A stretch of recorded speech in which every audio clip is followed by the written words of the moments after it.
Now, we're joined by Captain R.J. Shelley with the Texas A&M AgriLife Extension Office based out of Calhoun County. Welcome to the show. Good morning. Thanks for having me.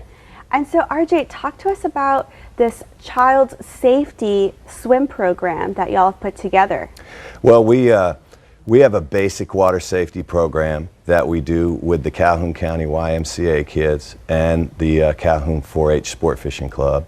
And basically, we need to get these kids used to being around the water in a safe fashion. And so part of what we do is we line them up at the swimming pool with the Calhoun YMCA lifeguards in the water and on the deck. And then myself and the YMCA director from Calhoun County, who is the one that trains the lifeguards, we fit every kid for a life jacket. So we pick the right size for them, we put it on them, and then we test the fit by having them hold their hands over their head, and we come in behind them and check it. And then we have the kids jump into the pool so that they can see that that life jacket is going to float them.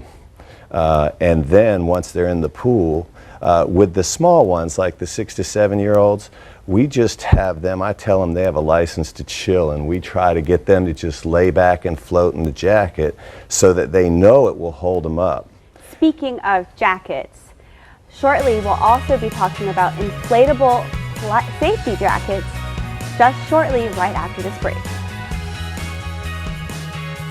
Welcome back. We're joined by Captain R.J. Shelley with the Calhoun County Texas A&M AgriLife Extension Office, and he's here to show us these interesting life jackets. Now, these are kind of like very impressive to me. They look different than your normal, orange traditional life jackets. So what's the difference? These are inflatable life jackets, and a lot of the adults will wear these. In order to be legal, you have to be at least 16 years old to wear one of these.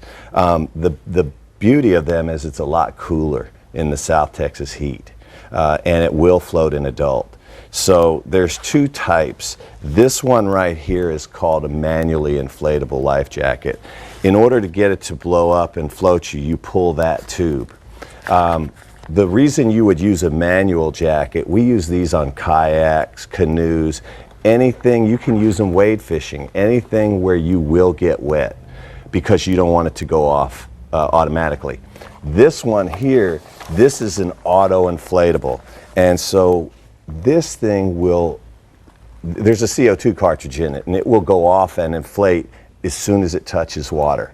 So this would be used on a power boat, bay boat, skiff, anything where you could go overboard at a high rate of speed and possibly hit your head, because that way if you're knocked unconscious, when you hit the water, this is going to inflate and keep your head above the water. And you can buy these at a local shop anywhere? Yeah, you can buy these at any kind of sporting goods store that deals with water sports, any of your marine dealers, they're going to have these. Well, this is great to know, especially as we go into our next segment where we're going to talk about boater safety education classes offered to adults. Don't go anywhere. We'll be right back.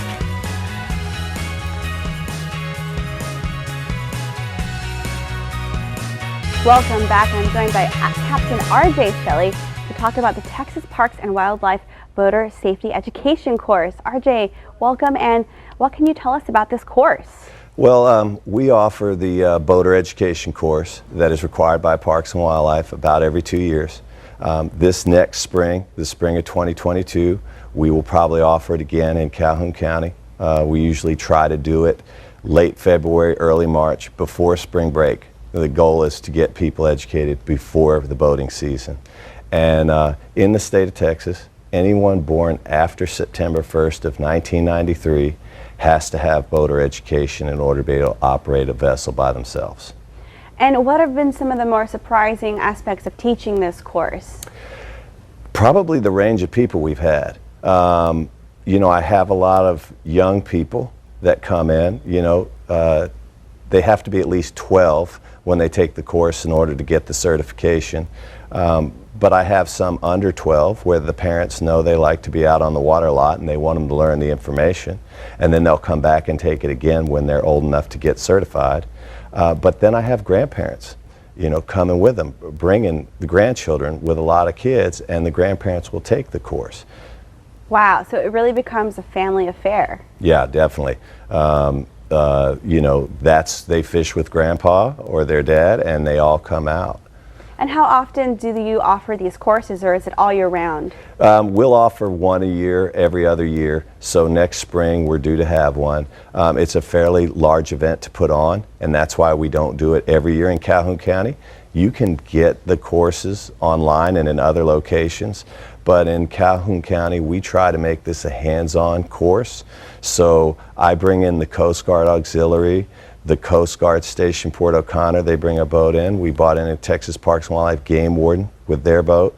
We had the Port Lavaca Fire Department there, along with, we had outboards, we had sailboats, jet skis, kayaks. We have it all on site so you people really can get see to know it. the coastal community at the same time. Right, To identify all the key players and people that work to protect you. Yeah, and that way you're not just reading it in a book or taking an online course. Oh yeah, I do terrible with online classes. I have to have it in person and at least the lecture component. And we do a lot of that outside in our parking lot at the fairgrounds. So last time the Coast Guard set off a flare right there so people would know how to do it. Because the last thing you want is the first time you ever learned how to do a flare is when your boat's sinking. So we try to teach them that information before there's an emergency. And is there a set fee for the course? Yeah, last time we charged about $20, and that includes lunch. We have to send a portion of that. $10 goes back to Parks and Wildlife for the certification, and then we had their lunch cooked for them because it's an all-day course. It's about a 7-hour deal. To reach Captain R.J. Shelley, call him at 361-552-9747 or email him at rj.shelley@tamu.edu. And thank you again for coming on and sharing your information about boater safety, and I hope to see you again sometime soon. Thank you for having me. Appreciate it. All right, well, don't go anywhere. Coming up, we'll hear from Christy Euchre with Keep Victoria Beautiful. Don't go anywhere.